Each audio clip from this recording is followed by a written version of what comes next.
Bonjour à toutes et à tous. À côté des problèmes économiques et de société, la pandémie du Covid-19 a remis également en lumière le fait que nous ne pouvons pas tout maîtriser. On s'est souvenu que l'être humain est fragile, mortel tout simplement, ce qui pose à nouveau frais la question du sens de notre vie. Cette question du sens a conduit un certain nombre d'entre nous à se tourner davantage vers la spiritualité sous différentes formes ou à revisiter leur foi, tandis que le confinement nous a amenés à explorer de nouvelles pratiques. Allons-nous vers une nouvelle façon de vivre la religion et la foi? C'est la question que nous allons poser à nos deux invités.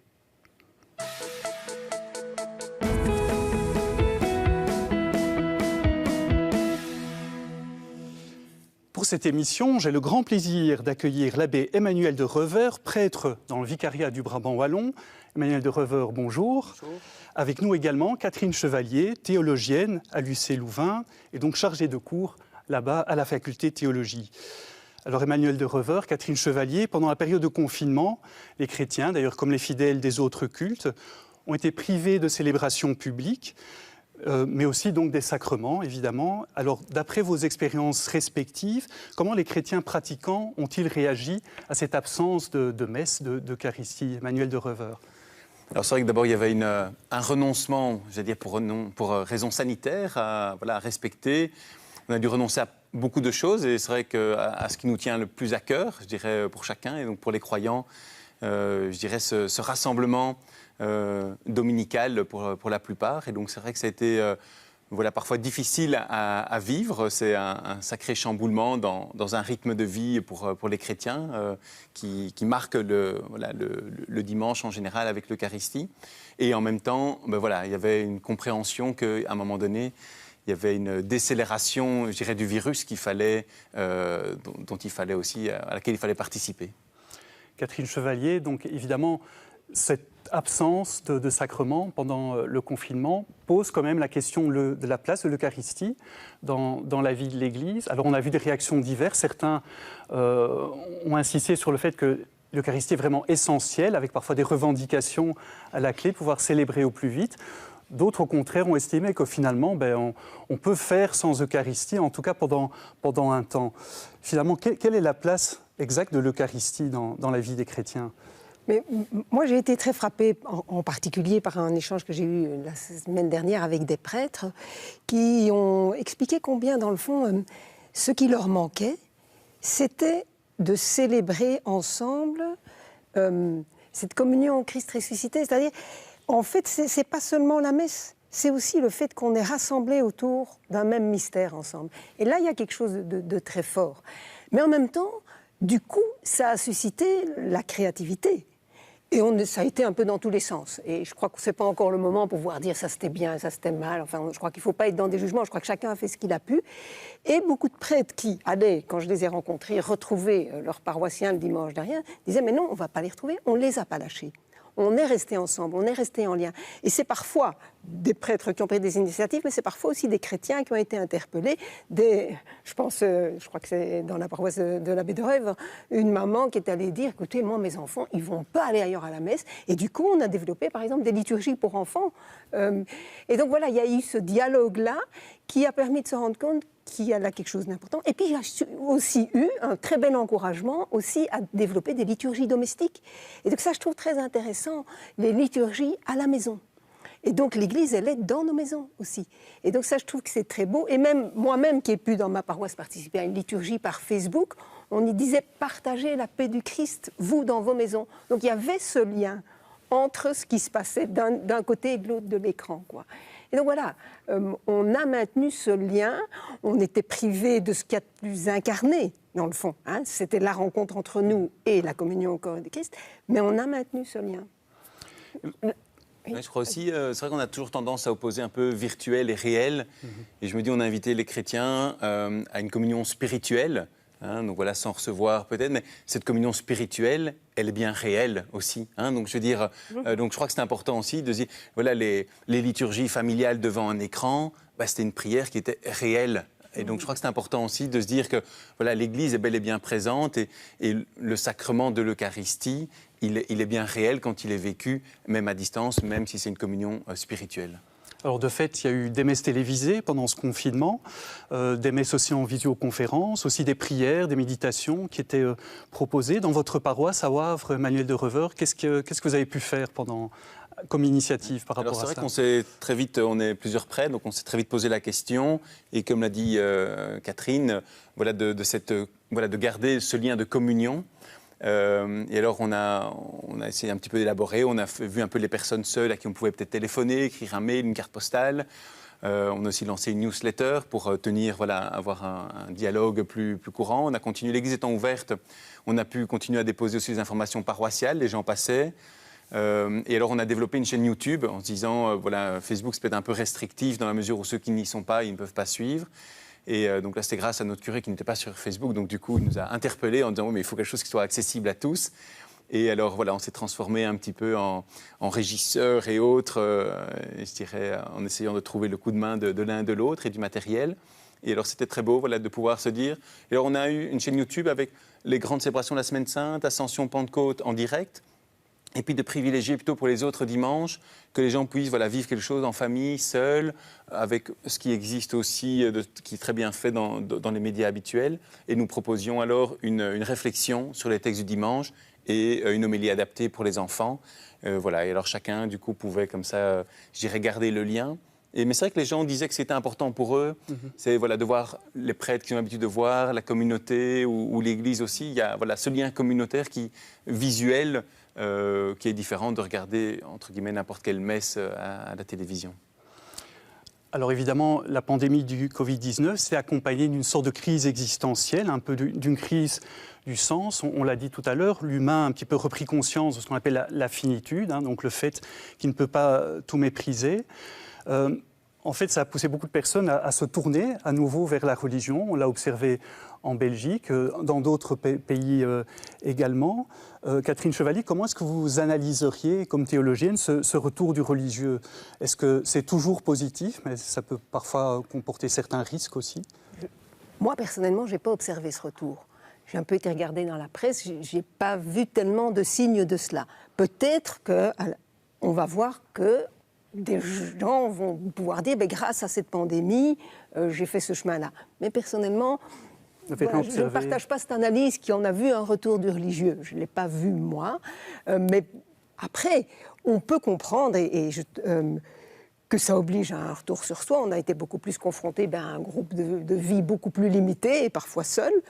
Et donc, du coup, ça oblige à un travail sur soi. Et puis, moi, je crois aussi qu'on a été quand même, en tout cas, c'est mon cas, très, très interpellé par toute cette souffrance qui était étalée devant nous, la mort en permanence, des gens malades, des gens démunis, les infirmières à domicile qui étaient démunies, des institutions qui ne recevaient pas des masques, des gens qui devaient aller au front alors qu'ils n'étaient pas outillés, et puis tout le monde du handicap aussi. Et donc être confronté et puis toutes les catastrophes économiques, donc être confronté à tout ça, c'est très interpellant et ça pose la question du monde qu'on veut construire à partir de là, et ça pose des questions sur la place de l'humain, parce qu'en même temps qu'on était devant cette souffrance, en même temps l'humain était au centre. Et c'était ça aussi qui était très interpellant dans cette pandémie, c'est qu'on était quelque part tous dans une solidarité sociale autour d'un même défi qui n'était pas que local, qui était mondial, quoi. Et donc, il y avait là quelque chose de très fort. Et voilà, ça ne m'étonnerait pas que ça puisse interpeller et poser des questions à toute personne dans son chemin de vie sur qu'est-ce qu'il a envie de faire de ça. Emmanuel de Reveur, pour vous, est-ce que après la pandémie, le rapport à la foi, à la religion peut changer? Est-ce que vous observez quelque chose qui a changé chez les chrétiens, chez les personnes? Alors ça, moi, j'aime bien dire aux jeunes... que l'être humain, il a plusieurs dimensions. Une dimension corporelle, on se nourrit, on fait du sport, on développe cette dimension corporelle. Une dimension intellectuelle, qu'elle soit cérébrale ou pratique, qu'on développe aussi beaucoup, on se forme pour ça. Et puis une dimension spirituelle. Et c'est vrai qu'on a parfois tendance à l'oublier. Et je crois qu'en tout cas, le confinement a permis, bien sûr, de prendre soin du corporel, de la santé. Et j'étais assez étonné de voir que ça a pris beaucoup de place, et heureusement, parce que c'était essentiel. Mais je crois que la question du sens, et donc du religieux, de cette dimension spirituelle, elle est essentielle. Et je crois que ce confinement, ce retour sur soi, peut-être le fait de remarquer qu'on était limité dans notre agir, dans notre être, donc on est des êtres limités, pose cette question du sens Et là, je crois que ça peut être intéressant. Et je me dis, en tout cas, pour les religions, pour l'Église en tant que telle, je crois que c'est intéressant de se dire, voilà, nous, c'est notre spécificité d'être là pour répondre à ce besoin spirituel et d'y prendre notre place. Et donc là, je crois qu'il peut y avoir effectivement... voilà, je ne sais pas s'il y a eu plus de gens à l'église, enfin, de toute façon on était confinés, donc les gens ne pouvaient pas sortir beaucoup. Mais c'est vrai que moi je vois voilà, des personnes qu'on pouvait croiser ou via un message ou autre, ou des jeunes, parfois voilà, cette question du sens se posait avec voilà, plus, voilà, je dirais de manière plus accentuée, sans doute. Et donc voilà, donc de remarquer aussi peut-être cette expérience d'humilité, de dépendance aussi. Moi, j'aime bien la phrase de Saint Paul qui dit « Lorsque je suis faible, c'est alors que je suis fort ».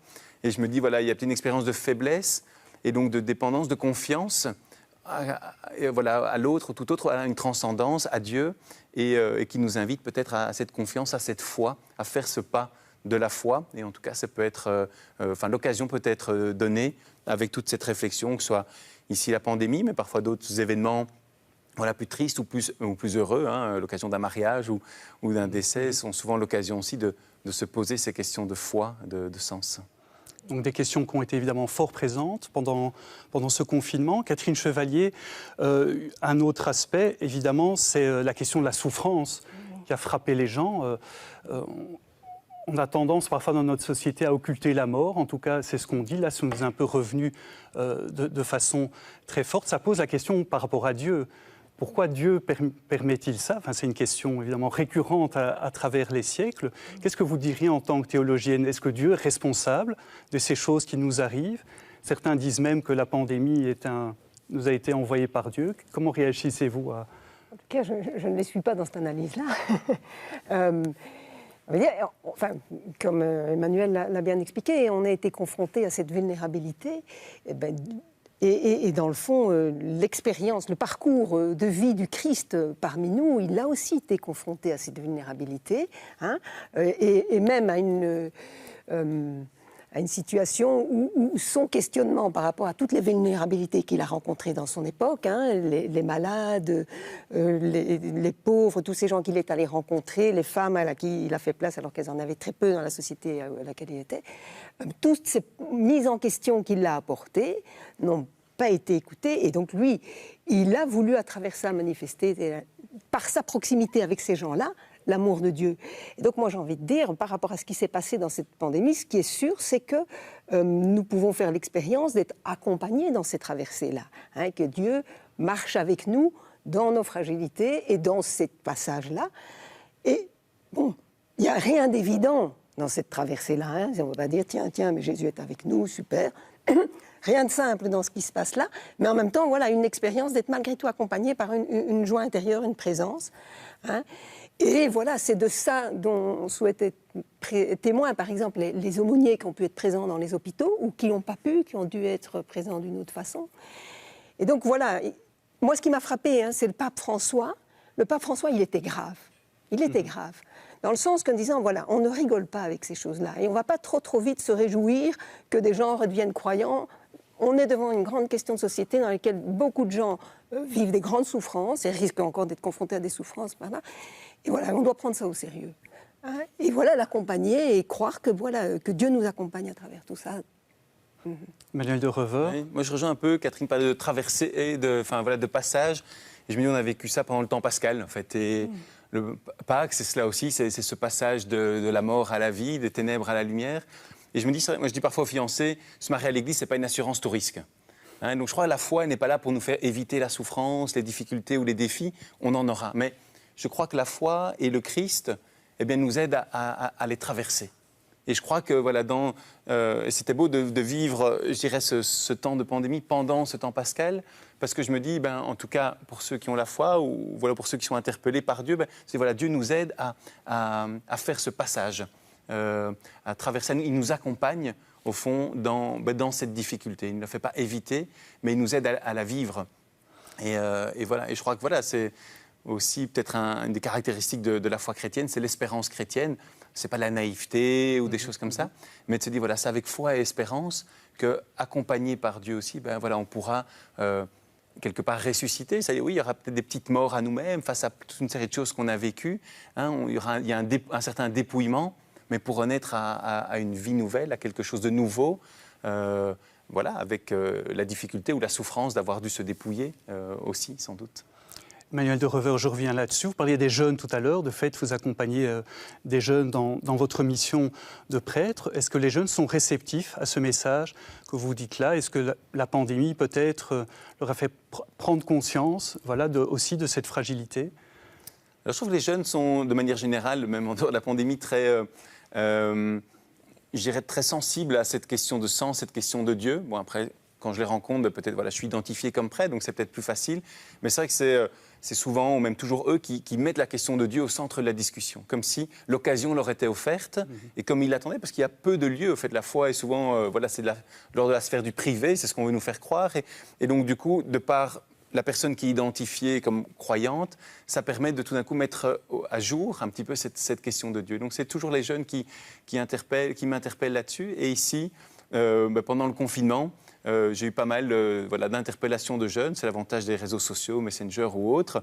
C'est que voilà, on peut continuer aussi à cheminer, à poser ces questions-là. Et en tout cas, je sens les jeunes, voilà, ils n'ont pas d'a priori négatif. Ils sont plutôt, peut-être peu de connaissances, une certaine indifférence, mais qui peut en tout cas creuser ces questions-là plus profondément. Et je les sens très réceptifs. Ouais. Catherine Chevalier, un autre aspect, évidemment, c'est toute la solidarité qu'on a vu se développer pendant ces périodes de confinement, beaucoup d'initiatives. Et là, on peut dire que les chrétiens aussi, mais vraiment, comme les autres citoyens, ont développé beaucoup d'initiatives. Est-ce que peut-être que la place des chrétiens dans la société va en être modifiée ou qu'est-ce que vous pensez par rapport à ça? Oui, moi j'aurais envie de dire, on a beaucoup mis le focus dans les médias et dans les réseaux sur la question des messes. Hein, et on peut comprendre parce que c'est vraiment un élément central. Mais en même temps, l'Église, elle est là pour le monde. Hein. Elle n'est pas là pour elle-même, hein, elle n'a aucun sens pour elle-même. Et donc, moi j'ai envie de dire, comment est-ce qu'à l'avenir, nous allons être attentifs à vraiment être présents à toutes ces fractures sociales que la pandémie a révélées, parce qu'elles étaient déjà là avant. Hein, et c'est toutes des fragilités qui ont été rendues encore plus vulnérables, encore plus fragiles. Comment est-ce que l'Église va être là? Je lisais, relayé par Catobel, par exemple, l'information sur une coalition Corona, donc toute une série d'associations qui se sont mises sur pied, dans lequel il y a le réseau wallon de lutte contre la pauvreté, le réseau belge de lutte contre la pauvreté, les mutualités solidaristes comme les mutualités chrétiennes, etc. Il y a 17 mouvements qui sont derrière. Mais je crois que l'Église doit être attentive à ce qui se passe là, hein, voilà. Et même si l'État, je crois qu'il fait sa part, hein, on peut quand même être assez impressionné par tout ce qui a été débloqué, hein, pour soutenir ça, même si bien de choses pourraient encore être améliorées. Mais je pense, je lisais dans un papier de Vivre Ensemble une intervention de Christine Mailly, donc responsable du réseau wallon de lutte contre la pauvreté. Elle disait l'État peut faire quelque chose, mais les associations doivent être là. Hein, et celles qui ont pu travailler, hein, malgré la difficulté que leurs bénévoles étaient âgés, et donc qui ont pu trouver des alternatives pendant le confinement, ont montré cette importance d'être là, hein, et qu'il faudra continuer à accompagner ça.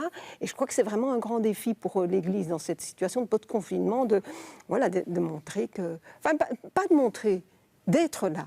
Hein, de donner la parole aussi à toutes ces fragilités. Ça, je trouve que c'est très, très important de se rendre compte de ce que vivent les gens. Emmanuel de Reveur, effectivement, beaucoup de fragilités dans la société aussi sont apparues avec d'autant plus de force avec ce confinement. Tout le monde n'était pas égal par rapport à ce qui s'est passé. Donc, on va peut-être vers une nouvelle société. Beaucoup de questions qui se posent aussi par rapport à l'économie. Comment les chrétiens peuvent-ils inspirer éventuellement ces changements de société? On peut penser aussi au changement climatique. Quelle est la petite pierre que les chrétiens peuvent apporter? On parlait de l'Eucharistie, je me dis, pour le chrétien, ce n'est pas seulement la participation à l'Eucharistie qui compte, mais c'est le fait d'avoir une vie qui soit eucharistique, dans le sens où, dans l'Eucharistie, Dieu donne sa vie pour nous. Et donc, je crois que, on a peut-être plus été confrontés à se dire, comment est-ce que, comme chrétien, je peux avoir une vie qui soit Eucharistie, une vie qui soit donnée. Moi, j'ai vu dans l'expérience, et en regardant un petit peu, beaucoup de, je dirais, d'actions aussi intergénérationnelles. Enfin, c'était assez beau de voir, les jeunes n'avaient pas école, les personnes âgées n'avaient pas de visite. Et donc de pouvoir... Et le pape François insiste beaucoup sur l'intergénérationnel. Et voilà, donc de travailler cette dimension-là. La paroisse, on l'a travaillé aussi en lien avec une maison de repos. On a été chanté à l'extérieur pour les résidents, avec des jeunes, avec les scouts, avec la chorale paroissiale, avec les séminaristes. Enfin, voilà, c'était assez beau de voir... Voilà, je crois qu'après cela, il faudra se dire, voilà, qu'est-ce qu'on a envie de garder, hein, donc de tout ce qu'on a vécu, on ne pourra peut-être pas tout garder, mais qu'est-ce qu'on a envie de garder, qu'est-ce qu'on a envie qu'il devienne une habitude, hein, quelque part. Et donc ça, je crois que ce sera une réflexion intéressante pour l'Église, de voir voilà, où est-ce qu'elle peut être présente, quel est son rôle, quelque part. Hein, le pape invite les jeunes souvent à être des influenceurs. Peut-être pas la mode Instagram ou autre, mais effectivement, je crois qu'on a comme chrétiens à influencer positivement dans le sens de l'espérance, de l'Eucharistie, du don de soi, hein, de cette charité à laquelle nous appelle et dont on se nourrit, évidemment, dans les sacrements et l'Eucharistie. Hein. Je crois que c'est parce que le Seigneur nous rend visite dans l'Eucharistie que nous, on peut aller visiter ces pauvres, quelque part. Finalement, Catherine Chevalier, comme chrétien, la dimension spirituelle et puis d'engagement social, pour faire bref, finalement, ça va ensemble, on ne peut pas les séparer. C'est l'un qui est source de l'autre, quoi. Et nous sommes appelés à témoigner de ce que nous avons reçu. Hein. Moi, j'étais très interpellée dans votre précédente émission par l'échange avec Philippe Lamberts et Étienne de Calataï. Étienne de Calataï disant, si on ne fait pas maintenant des investissements qui sont éthiques pour l'avenir et donc écologiques contribuant à la transition, eh ben, quelle dette on laisse à nos générations futures, quoi. Il faut que cette dette se transforme en investissement pour une planète plus verte et un avenir pour les générations futures.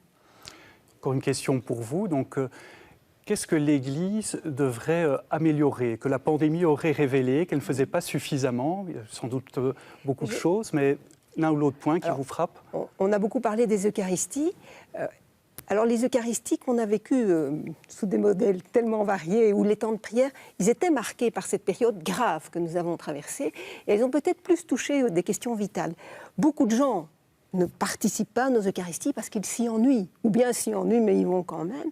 Et je crois qu'on devrait, je trouve important de faire ce lien entre notre vie et l'Eucharistie, aller à l'essentiel du rite, pour que vraiment il manifeste. Et donc, je crois qu'on sortir aussi parfois de querelles sur des questions secondaires, pour que vraiment nos Eucharisties soient vraiment vitales, nourrissantes, et qu'elles nous rejoignent dans ce que nous vivons de fort et de grave, et de joyeux dans nos vies, quoi.